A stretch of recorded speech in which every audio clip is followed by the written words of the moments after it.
I am in a 20-week cut where I'm trying to lose 2 pounds a week, and I just had a donut this morning. Actually, I'd had 2 donuts this morning. And you might be wondering, how are you going to be able to lose weight? How are you going to hit your calories, protein?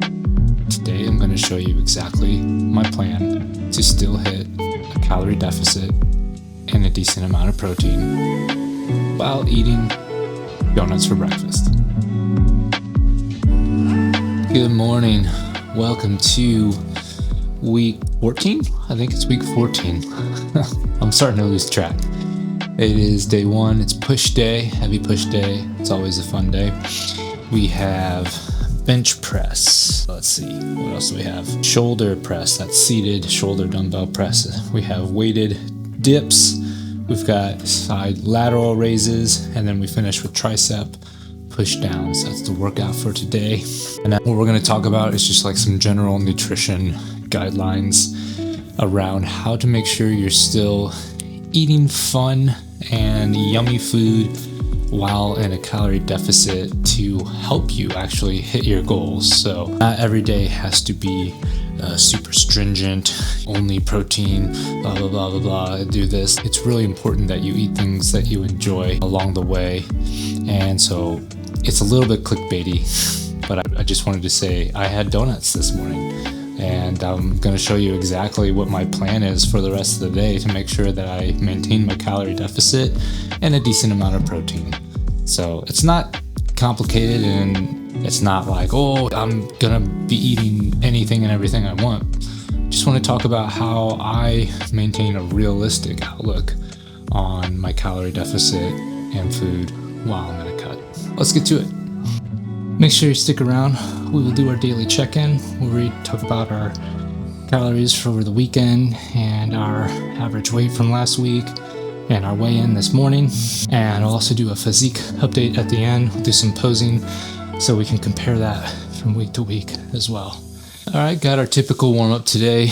2 sets, 50% of my working set weight. So for me, I guess that's about 135. I don't split hairs about getting exactly 50%. And then I'll do 1 set at 75%. There we go.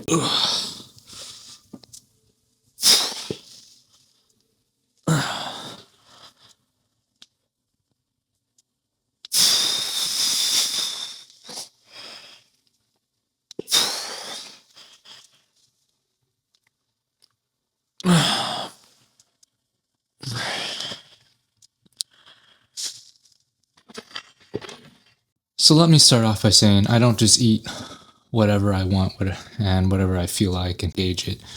I pretty strictly track my food. I use an app called Lose It.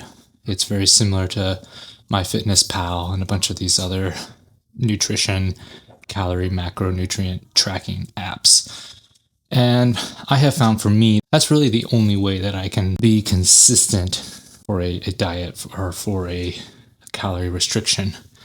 And I find it immensely helpful both during either a cut or a bulk, but also in retrospect. Even in times when I'm not actively bulking or cutting or actually even shooting for protein goals, I will still track my food to keep up the habit. And then also it's just really interesting to look back at the data, right? Because I can look back and think, oh wow, well that's really interesting, like that I was maintaining my weight during that period, and this is what my workout routine looked like. This is what my nutrition averages were. Or I can look and say, oh, well, no wonder I gained 10 pounds over that time period. I was consistently eating in a calorie surplus, or my activity dropped. It's really interesting and really helpful to look back in retrospect, and it's invaluable when you're actually working towards a goal. So that's the first thing, is I track my food and I make sure that I count every calorie that I can realistically within reason. All right, set 2, warm up set.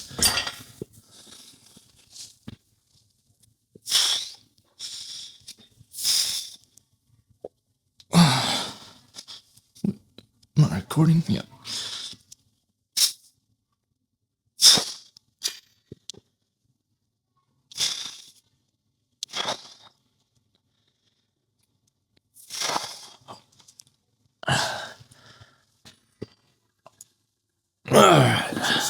second thing that I do that allows me to still eat yummy snacks while in a calorie deficit is number two, I actually know what my calorie needs are. So I've gone through and I know what my total daily energy expenditure is. That's based off of my height, my weight, my body composition, my age, my sex, and my activity. So for me, lifting heavy weights 5 days a week and going on some walks, but working a desk job, my activity multiplier is like 1.55 or something like that. And my basal metabolic rate is around 1900 to 2000. Puts me at a TDEE, or a maintenance calories, of 2900 calories. So I know that if I want to lose weight, I need to eat less than 2900 calories per day. That's the second part, is knowing what you need to know, how many calories you need to eat to be in a deficit. And then that ties into the first part, which is you need to be tracking your calories to know how much you're eating. So if you're in a surplus or a deficit. Maybe they're backwards. Maybe this one is number one and tracking your food is number two. Either way, number one and number two kind of go hand in hand, and being able to give yourself more freedom by being more informed, right? So it's like with a money budget. People complain about a budget being too restricting, but really it's actually more freeing. It actually allows you to set goals more and actually get the things that you want over time by focusing on your priorities and setting goals, right? So I think about calorie tracking as just like a food budget. Okie doke. Warm up set 3. Here we go.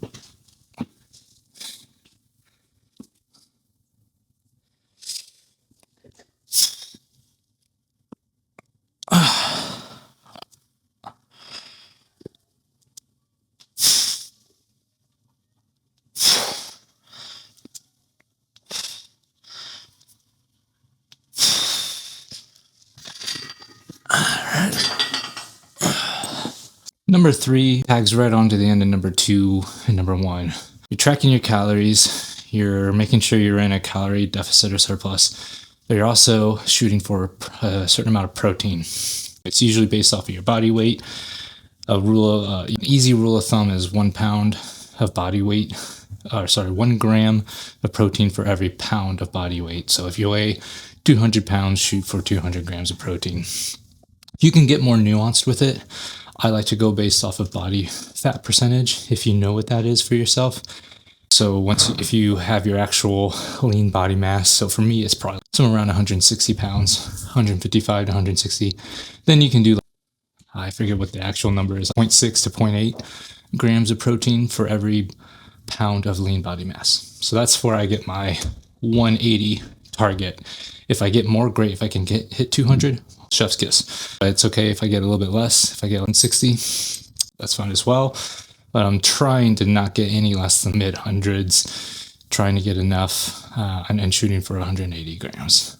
So track your calories, know what your calorie maintenance is, know what your protein goal is, and try and hit your protein goal. So you have to have all these 3 things in place before you can then identify where and how you can splurge on your yummy treats. All right, let's get our first working set. Ooh, the bench is kind of cold. All right, we've got 265 loaded on there. Last week I did 2 sets of 4 at 265 and 1 set at 260. So let's see what we can get here.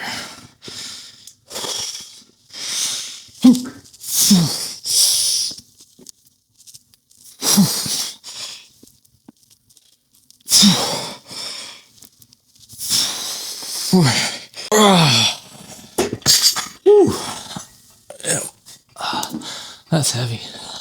So where the rubber meets the road for making sure you're still hitting your goals while eating really like treats is what I would call them, is planning ahead. So for me, this is like this, if you're not going to listen to anything else, this is the most important part, or the key moment or fact or tip, let's call it a tip, for eating a high sugar or an alcoholic drink or something like that while in a cut and still hitting your goals. Planning ahead. I will sometimes, days in advance, if I know I'm going to go to a Mexican restaurant, I will plan out my meal for that really fun meal and then see how many calories and how much protein and stuff that takes up. And then I will fit in the rest of the day realistic food goals. So maybe I'll eat a much later breakfast or skip breakfast, or I'll eat a much lighter lunch. I'll jam pack it with veggies and low calorie foods like carrots and pickles so that I know I can still get full, but have a lower calorie earlier part of the day so that that dinner can be higher calorie. Same thing with donuts. I just flip it on its head. If I'm going to have donuts in the morning, then I know that the rest of the day has to make up for that. It has to be a little bit lower calorie, higher protein. And later on, I'll show you exactly what that looks like in my food planning app. All right, I swapped my 5s for 2.5, so this is down to 260. I could just tell that 265 was feeling heavy. Maybe I could have gotten it a second time, but I think maybe 260 might just change this for next week. And I think it's going to be more realistic for me. Let's see how this goes.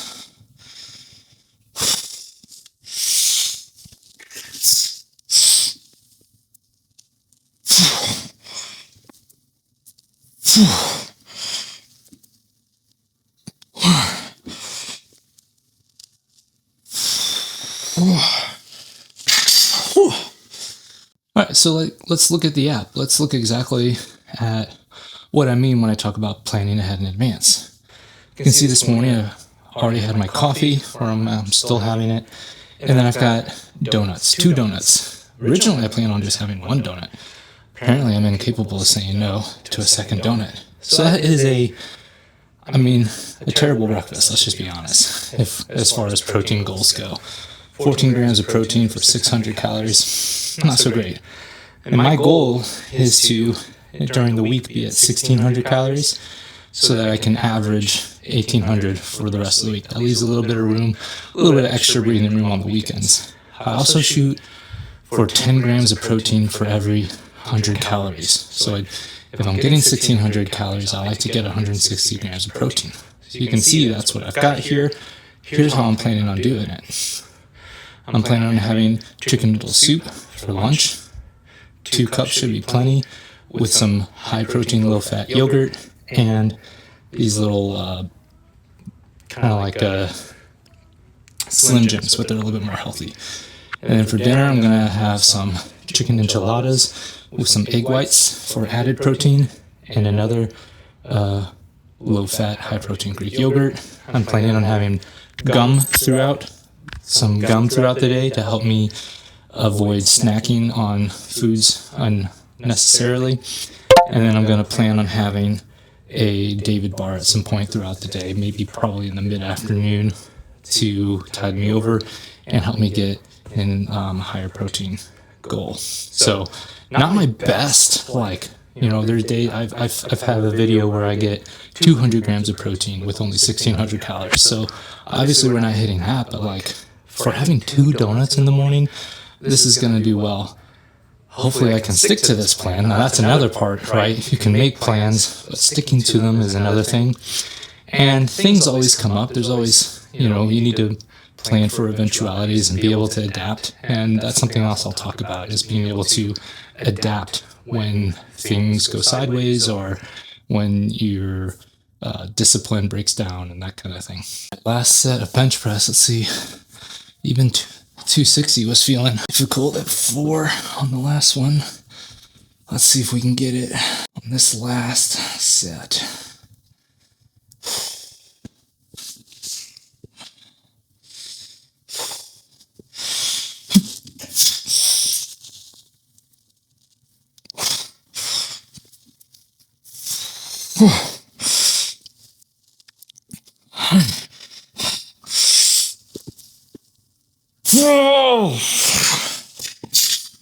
That took like everything I got. But that's a good thing. Really, it's a good thing if you're giving everything you got. That's a good stimulus. We've got dumbbell overhead presses. I at one point was doing 3 sets of 9 at 120. Last week I had to go down to 110, so I'm just gonna start there and see how that feels, see how that goes. we're shooting for, I don't know, that 8 to 10 range, I guess.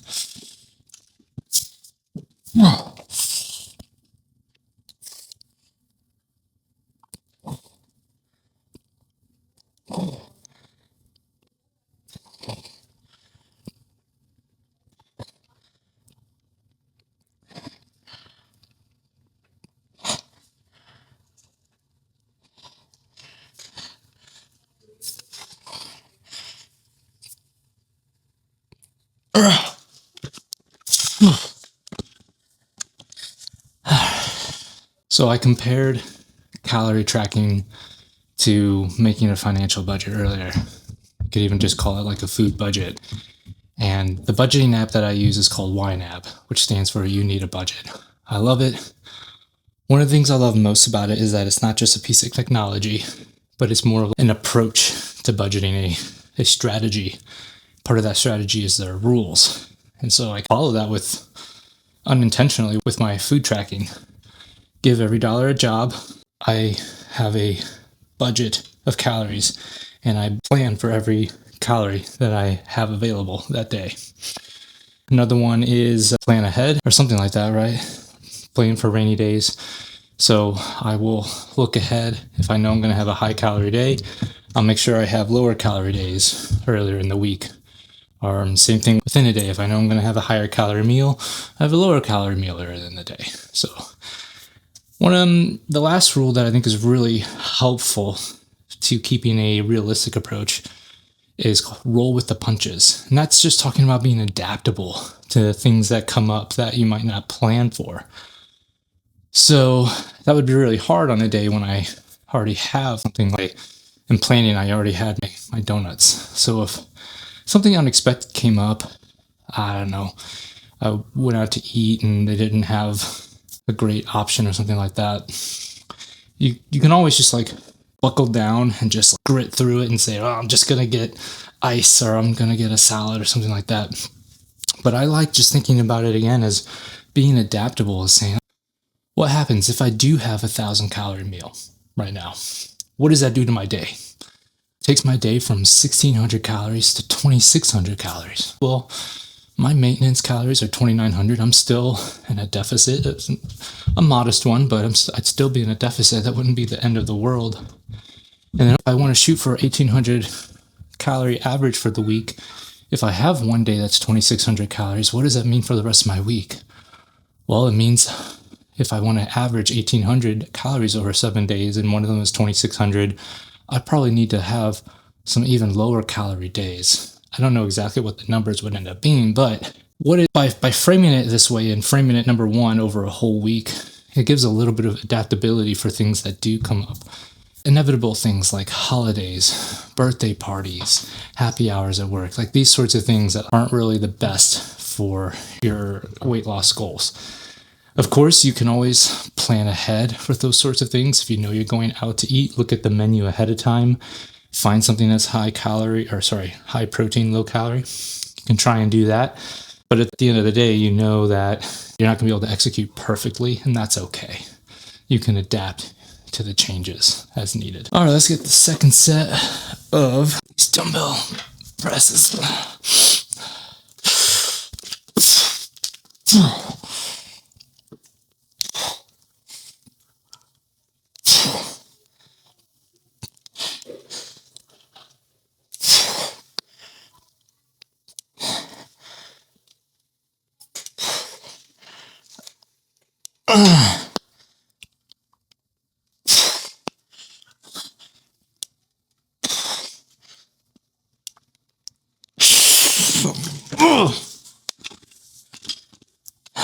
So why even mess around with high sugar, carb type foods like donuts or ice cream or things like that?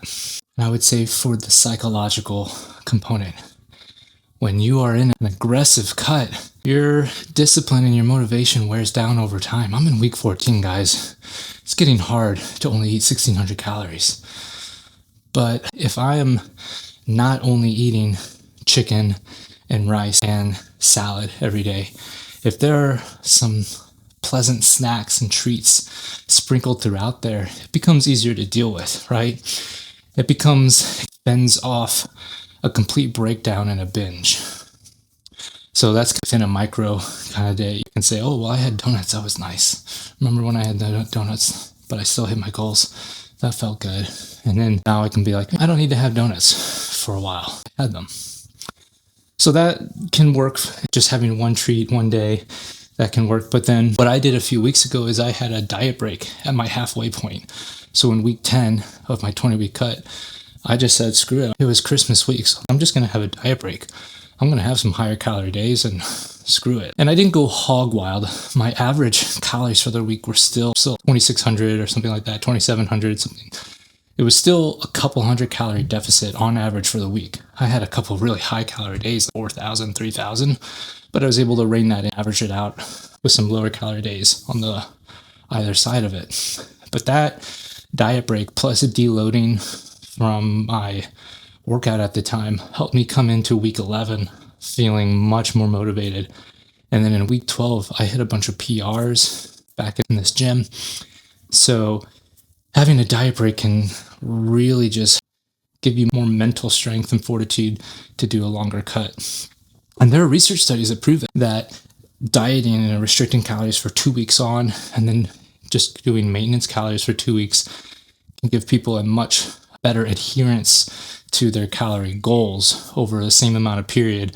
When calories are equated, one cohort who eats in a calorie deficit the whole time versus one that eats in a slightly more aggressive deficit for a couple of weeks and then maintenance for a couple of weeks and then cycles on and off, they'll actually lose a little bit more weight. And it's not because of the cycling and metabolic confusion. It's really mostly comes down to adherence. The people who eat in a more severe calorie deficit for a longer period of time, just their mental strength breaks down. It gets harder to do. And there is some metabolic adaptation probably as well. But so all that to say, be kind to yourself and be realistic. No one can just eat chicken and rice for 3, 4, 6 months. It's just, I don't know, if you can, tell me your secrets, but I have not been able to do that. Okie dokie, let's get this last set of dumbbell overhead press. Ugh.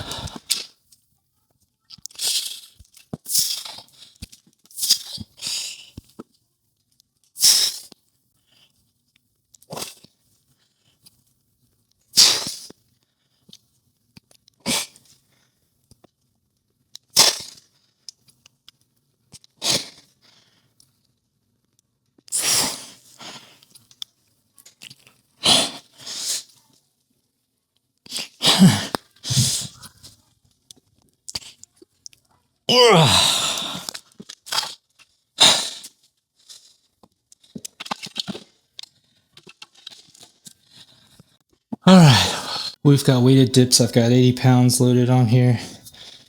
We're shooting for 3 sets of 8.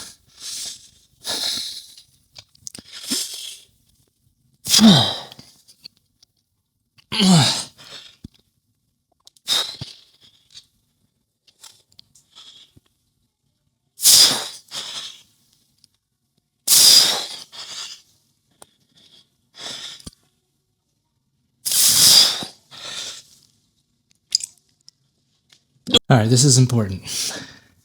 Don't hear what I'm not saying. I am not saying that eating donuts or ice cream every day is a helpful or the most optimal way to achieve your nutrition goals, especially when we're talking about weight loss and calorie deficits. It's not what I'm saying. I am saying it is helpful to every now and again indulge in something that you enjoy, whatever that is for you, whatever that high calorie food is. It is helpful to not put that off for a long period of time and say you can never have it. It is helpful to every now and again treat yourself so that you can adhere to your goals, your nutrition targets long term, right? So whether that's having a donut this week, I had it for breakfast one time, or whether that's taking a complete diet break, or whether that's cycling on and off 2 weeks of a deficit. 2 weeks in maintenance, 2 weeks in deficit, 2 weeks in maintenance, right? Find whatever that balance is for you that helps you stick to your overall calorie targets for a longer period of time, right? Find something that is maintainable, something that you can keep up, sustainable, right? So for me, I knew I've got 20 weeks. I've got 20 weeks to lose 40 pounds. I may not be able to do it, but I'm going to shoot for 2 pounds per week. That's 1,000 calorie deficit over 20 weeks. That's hard to do. At week 9, it was hard to do. I could tell it was wearing on me. So I took a calorie break or a diet break. This week, I didn't wake up and choose violence. My kids are off school today. My daughter came in and was like, Daddy, can we have donuts for breakfast? And I could have reacted a couple of ways. I could have said, no, it's a Monday. We're not going to have, it's not a special holiday. You're off school. It's not like it's Christmas. I could have said no, or I could have said sure. And then I could have chosen to not have donuts myself. And I considered that. I considered, well, maybe I don't need to have a donut. I could probably just get through the day and they could have their donuts and that would be fine.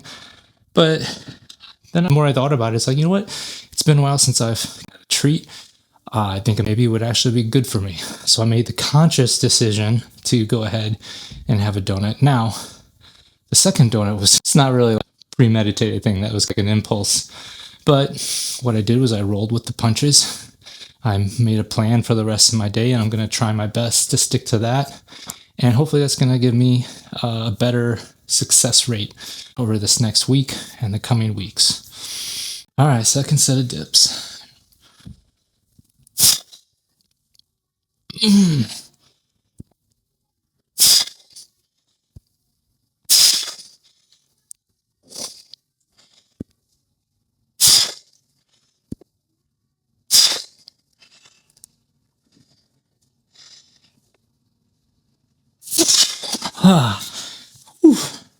I can tell you what, I talked about this in one of the videos last week.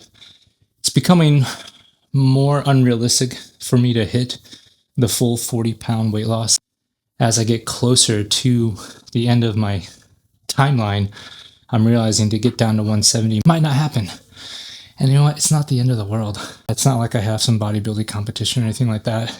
I just wanted to cut as much body fat as I could before going on vacation. Thing is, after vacation, I'm just going to come right back here. So I really like the idea of cycling on and off. 2 weeks in a deficit, 2 weeks in maintenance, 2 weeks in deficit, 2 weeks in maintenance. So I might do that when I get back, because I think I'm probably going to I'm not going to get down to as low as I want before vacation. And then vacation, I'm not really, I'm just going to eat what I want.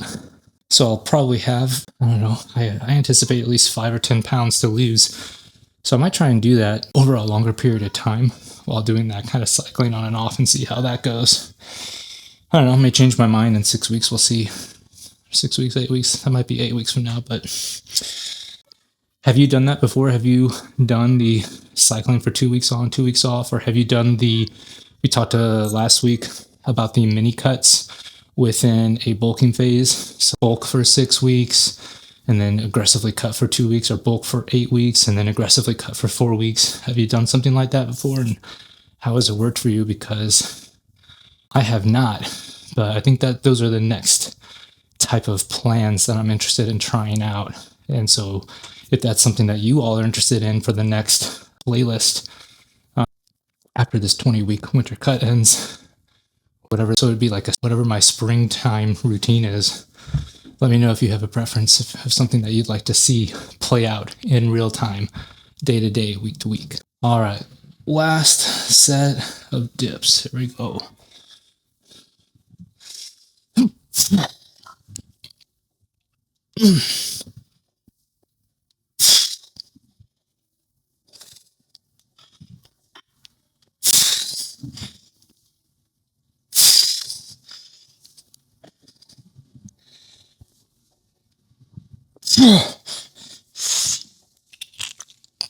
All right, side lateral raises, going for 3 sets of 12.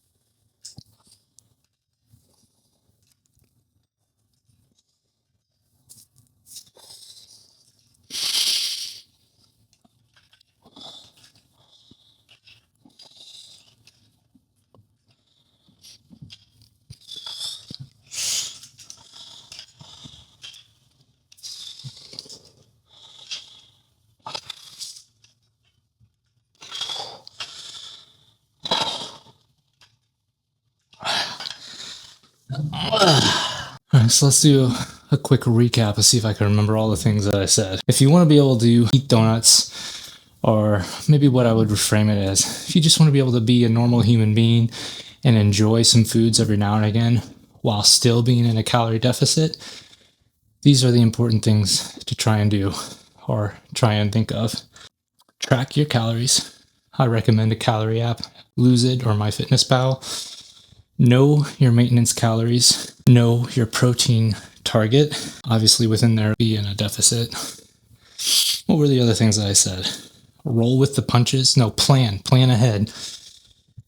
Plan out your full day of calories ahead of time so that you can then, it gives you you're better positioned to then, number 5, roll with the punches and adapt when things go sideways or they're unplanned extra calories. I think that was pretty much it. I don't know, maybe I'm forgetting something, but those seem to be the main things.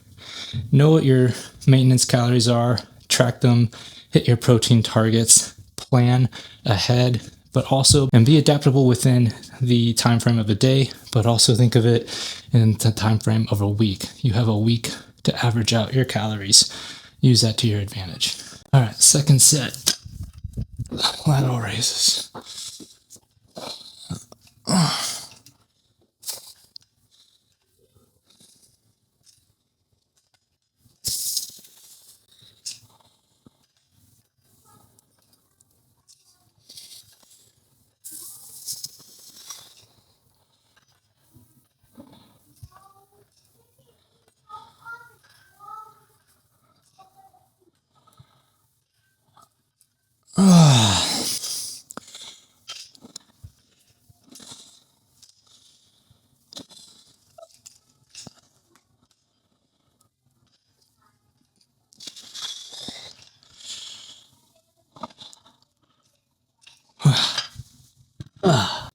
Make sure you stick around.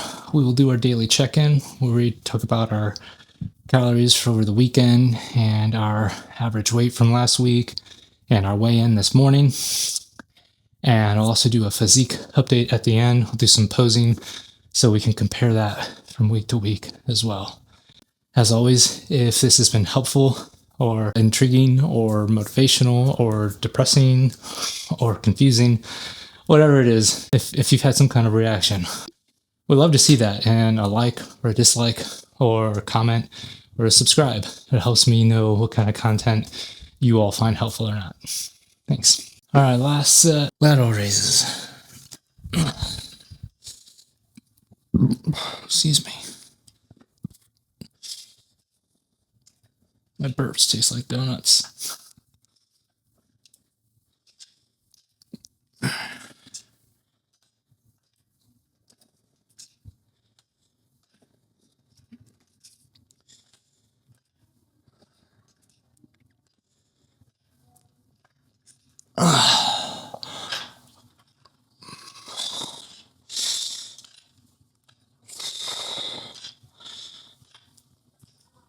Whew.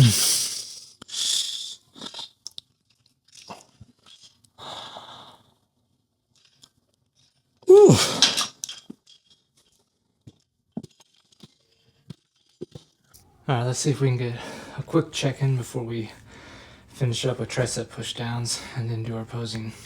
This morning we weighed in at 187.9, which I think is going to be a good starting point, a good jumping off point for this week. I say that because our average for last week was 188.1, so that means our target for this next week will be 186.1 or less. If we can lose more than 2 pounds, this will be the week to test it out. We're going to add some cardio and see how that affects things as well. We didn't quite hit our goal of 187.5.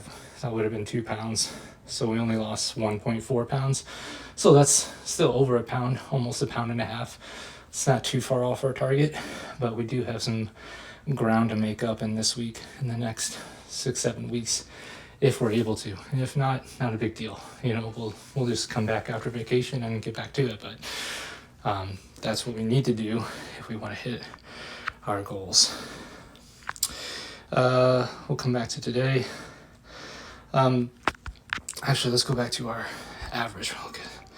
Average for last week was under 1,800 calories, which is, if you watched the video where I talked about how I'm adjusting my calories in my workout, that's what I am shooting for. Or now shooting for 1,800 at the max is really what I want to be hitting. So last week we hit that, and that's what we're going to be trying shooting for this week. Over the weekend, you can see I did have a little bit higher calorie Saturday. Nothing too out of the norm. Just more, a little bit more food. And then yesterday, 1,800 calories. But again, I knew that my average was still going to be under 1,800 for the week, so I was okay with that. Some protein bar, coffee, some beef barbacoa with protein hummus wrap, some fruit and veggies, a little protein ball, some chicken noodle soup, and then this baguette was so good I had to have two, but it was okay. And I did indulge in a gelato that was almost 500 calories. So again, that's another example of how I adapted the rest of my diet that day to make room for that kind of higher calorie treat, which is what I'm doing today too. I know, back to back, maybe not the best, but I'll be able to. I'm feeling good, feeling like I've had a couple of treats, so I shouldn't be too tempted the rest of the week.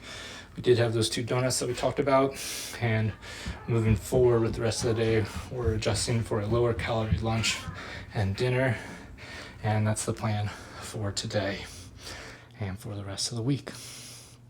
I hope that all makes sense, and if you have any questions about it, always feel free to comment in the video and ask me what I'm thinking or why I did something or didn't do something. All right, let's get our tricep pushdowns. I believe we're shooting for, actually, I don't even know. We're shooting for 8 or 10 of these. I think we're shooting for 10. Last week I did 10 and then 8, so let's see.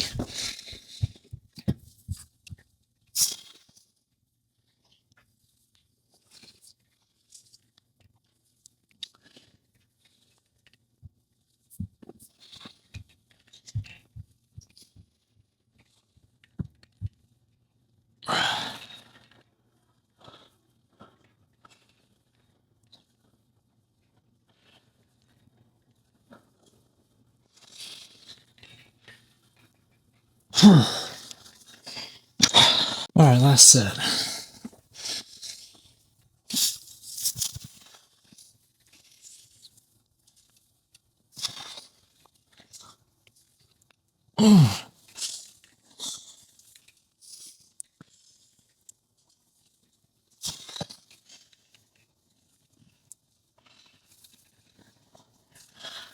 Oh.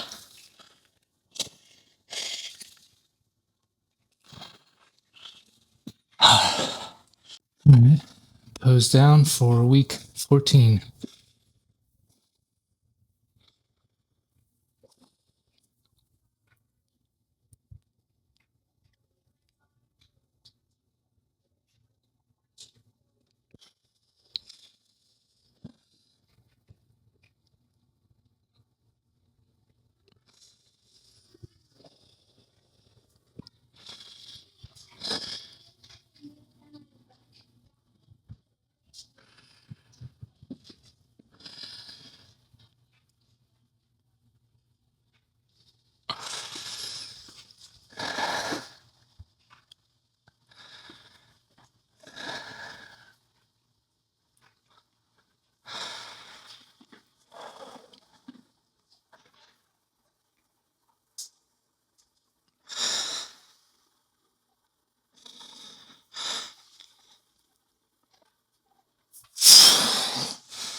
Hold on, stay there.